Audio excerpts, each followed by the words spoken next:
جس طرح ایک مرد کو حق دیا ہے طلاق دینے کا، اور اسے بھی کہا ہے ابغض حلال عند اللہ والطلاق، اتنا ہی حق اللہ نے عورت کو بھی دیا۔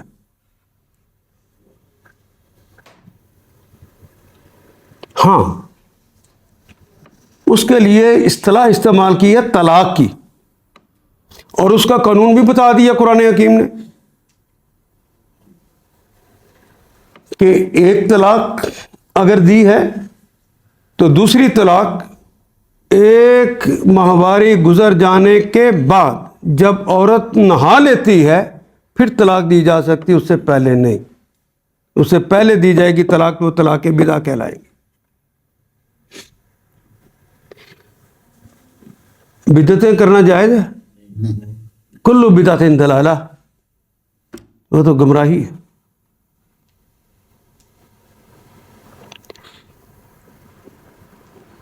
جو طریقہ بتایا ہے طلاق اسی طرح دینی ہے، پھر دوسرے توہر میں، پھر تیسرے توہر میں، 3 طلاقیں ہو گئیں۔ یہ عورت مرد کے لیے اب حلال نہ رہی جب تک کہیں واقعہ اگر ایسا ہو جائے، پلاننگ کے ساتھ نہیں، کوئی واقعہ ایسا ہو جائے کہ اس نے کہیں دوسری جگہ شادی کی، وہ مر گیا یا اس نے بھی طلاق دے دی، تو یہ دونوں واپس آپس میں شادی کرنا چاہیں تو شادی کر سکتے۔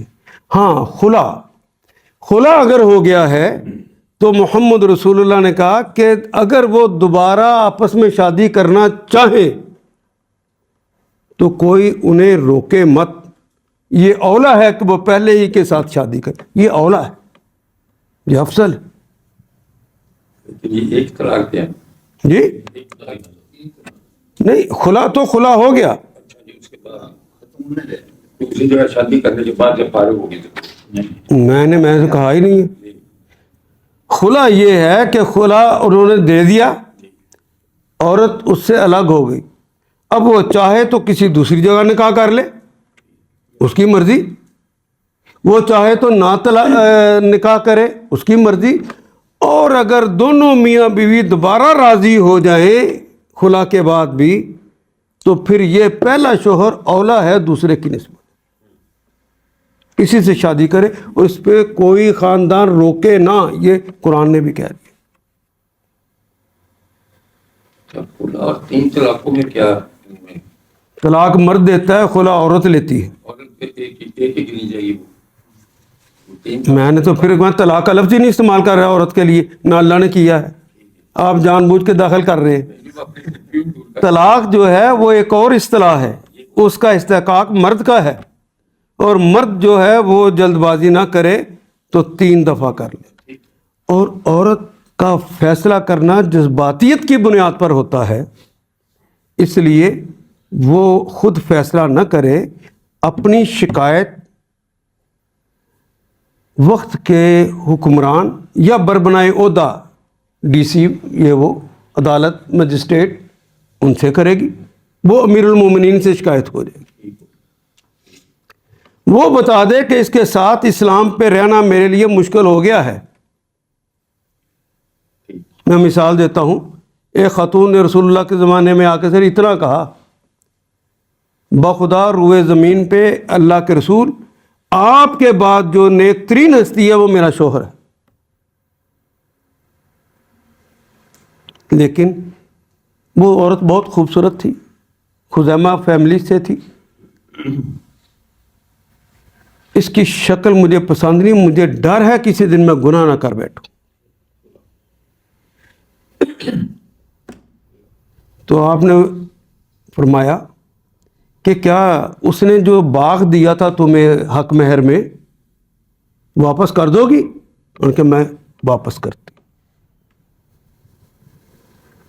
تو آپ نے حضرت ثابت کو بلایا اور کہا کہ اس سے اپنا حق مہر جو دیا تھا واپس لے لو اور اسے خلا دے دو، اسے آزاد کر دو، وہ اب آزاد ہے۔ دو الگ اصطلاحیں۔ نقطے والا خزیمہ ہاں جی۔ عدالت جو ہے وہ سر شوہر کو بلائے نہ، یا بلائے اور وہ حاضر نہ ہو، پیش نہ ہو، اس صورت میں عدالت فیصلہ عدالت کوئی بھی فیصلہ کر سکتی، یک طرفہ دے۔ ہاں، لیکن ضروری نہیں ہے کہ ہر جگہ عدالت بھی ہو، یہ ضروری بھی نہیں ہے۔ یہ اس طرح کی یہ عدالت کا ہونا اس لیے ضروری ہے کہ جس طرح پہلے نکاح ویسے ہی ہو جاتا تھا نا، یہ آن ریکارڈ رکھنے کے لیے، تاکہ کوئی برائیاں نہ پھیلے، یہ صرف اس لیے ہوتا ہے۔ ورنہ نکاح ہو گیا، اس کو رجسٹرڈ کرانا کوئی لازم نہیں ہے، لیکن انتظامی امور کے لیے جب حکومت کہے گی تو اب لازم ہو جائے گا۔ اب انتظامی امور کے لیے یہ کیا گیا ہے۔ اسی طرح خلا بھی وقت کا حکمران فیصلہ کرے گا، عدالت کرے گی۔ اور اگر عدالت نہیں ہے، حکم من اہلہ و حکمن من اہلیہا، ایک مرد کی طرف سے حکم کا لفظ استعمال کیا ہے، رشتہ دار نہیں کہا، رشتہ دار بھی تو کہا جا سکتا تھا نا، جو فیصلہ کر دینے کی صلاحیت رکھتا ہو، جو فیصلہ کر دینے کی، وہ ایک عورت کی طرف سے ایک مرد کی طرف سے بیٹھ جائیں، دونوں کی باتیں سنیں، اور دونوں کی باتیں سننے کے بعد اگر وہ محسوس کریں کہ عورت کی غلطی ہے تو پھر دونوں ہی فریق عورت کو سمجھائیں گے، اگر مرد کی غلطی ہے تو دونوں ہی مرد کو سمجھائیں گے، اگر دونوں کی غلطی ہے تو دونوں جو حکم ہوں گے وہ دونوں کو سمجھائیں گے، اور ان کے مان جانے پر ان کی صلح کروا دیں گے۔ حکم ہونا اس کے اندر ڈنڈی جو مارے کہ میں عورت کا رشتہ دار ہوں، میں نے تو اسی کی حمایت کرنی ہے، میں مرد کا رشتہ دار ہوں، میں نے تو اس کی حمایت کرنی ہے، یہ حکم ہونے کا اہل ہے؟ جس کو اللہ اس کے رسول کی تعلیمات کا پتہ ہی نہ ہو کہ فیصلہ کس طرح کرنا ہے، وہ حاکم ہو سکتا ہے؟ تو ہر کوئی بیٹھ کے نہیں فیصلہ کر سکتا۔ دیکھیں، جو نونس ہوتے ہیں، عدت کا پورا کرنا یہ لازم ہے، لیکن ایک آدمی کو اس مسئلے کا پتہ نہیں تھا، وہ نئی شادی اس نے کرنا چاہی، اس نے شادی کر لی، یہ نکاح دوبارہ نہیں ہوگا، یہ نکاح ہوگا، ٹھیک نکاح ہوگا۔ عورت کو تو پتا تھا نا، عورت کو بھی پتہ ہو یا مرد کو پتہ ہو، کسی وجہ سے نسیان ہو گیا، کوئی کام میں لگ گئے، سوچ ہی نہیں آئی کہ ہم یہ بھی کر لیں، دونوں نکاح ہو گیا اچھا تو نکاح ہے۔ ٹھیک، دونوں مرد بھی بھول گیا، عورت بھی بھول گئی۔ یہ بھی کہ کسی کو یاد بھی تھا، لیکن اس کو یہ نہیں پتا تھا کہ واقعی میں کہیں میرا نکاح اللہ اس کے رسول کی مرضی کے خلاف تو نہیں ہو رہا، یہ خیال ہی نہیں آیا۔ تو یہ غلطی ہے۔ رفع القلم عن ثلاث، 3 آدمیوں سے قلم اٹھا لیا گیا ہے۔ ناسی حتی یعرف، پہلا بندہ بھولا ہوا جب تک اسے یاد نہ آ جائے، ٹھیک، تو انسان ہی بھولتے ہیں نا۔ صحیح، تو فرض کرو یہ بھول گئے تھے، ان کو یاد نہیں رہا کہ ٹائم ہوا ہے نہیں ہوا، یا اپنی نئی شادی کے چکروں میں وہ مگن ہو گئے، خیال ہی نہیں رہا، تو کوئی گناہ نہیں، یہ نکاح ہے۔ ہاں، کوئی یہ کہے کہ یہ پرانے خیالات ہم نہیں مانتے، یہ جرم بڑا ہو جائے گا۔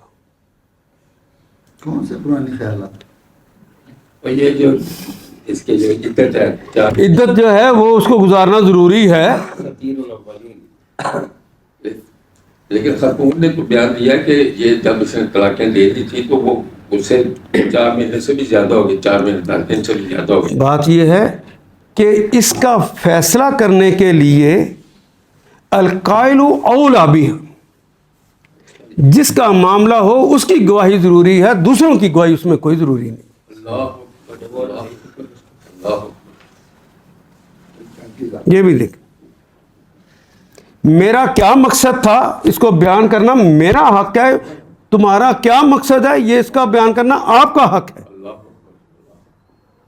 کوئی دوسرا نہ کہے کہ تو یہ چاہتا مجھے پتہ چل گیا. تو اللہ میاں کہ تجھے دل کا حالات کا بھی پتہ, وہ بھولا نہیں تھا, اس نے جان کر کیا ہے. کیسے پتہ چل گیا آپ کو؟ اور ایسے معاملات کے اندر تو یہ جو معاملات ہوتے ہیں یہ نجی ہوتے ہیں, یہ شرم کی بات ہوتی ہے اس کو عدالتوں میں پیش کیا جائے. اور وہ کیا نام چودھری صاحب ہے ایک, نہیں جی, وہ صحافی ہیں جوید چودھری, پہلا انٹرویو جس نے نکاح کیا تھا نا اس کا انٹرویو پہلا جوید چودھری نے لیا تھا, اور وہ میں نے انٹرویو اسی وقت سنا تھا, میرے کان کھڑے ہو گئے تھے کہ یہ کوئی بے ایمانی کرنے لگے. اس میں وضاحت ایک طلب کر رہے ہیں اسی حوالے سے کہ عدت کی تکمیل کے معاملے میں عورت کی بات کا اعتبار ہوگا کہ نہیں, جبکہ پہلا شوہر دعویٰ کر رہا ہے کہ اس نے دوران عدت نکاح کیا ہے. اس کی وضاحت فرمائیے. پہلا شوہر ہو یا پہلا پی ٹی آئی کا کوئی ممبر ہو, وہ تو جب تک توبہ نہیں کرتا جیل سے باہر آ جاتا ہے. تو خاور مانیکا نے جیل میں رہنا ہے. یہ تو جبر کا زمانہ ہے, کیا بات کرتے ہیں. عدالتیں اس لیے بنائی جاتی ہیں نہ کہ جبر کے سامنے وہ سرنڈر کر دے. جی مقصود احمد صاحب کیجیے سوال. مقصود فریقین جو ہے انہی کی بات مانی جائے گی اس میں. اور اتنا عرصہ گزر گیا, اس وقت اس نے کبھی اس بات کا اعلان کیا؟ 6 سال بعد میں کیا. سوچئے ذرا, یہ کیا یہ گواہی قابل قبول ہو سکتی؟ سر اس کی فلم وائرل ہوئی تھی. اتنا بڑا واقعہ ہو جائے اور کوئی اس کی ایف آئی آر بھی درج نہ کرائے, اور وہ کہے کہ میرے گھر میں آ جاتا تھا عمران خان اور مجھے اور ہمارے گھر والوں کو باہر نکال دیتے تھے, اندر پتہ نہیں کیا کرتے تھے. اتنے بے غیرت کی بھی گواہی لے, ٹھیک ہے, وہ تو فاسق کی گواہی ٹھیک ہوتی, اس کی گواہی کیسے لے لی گئی؟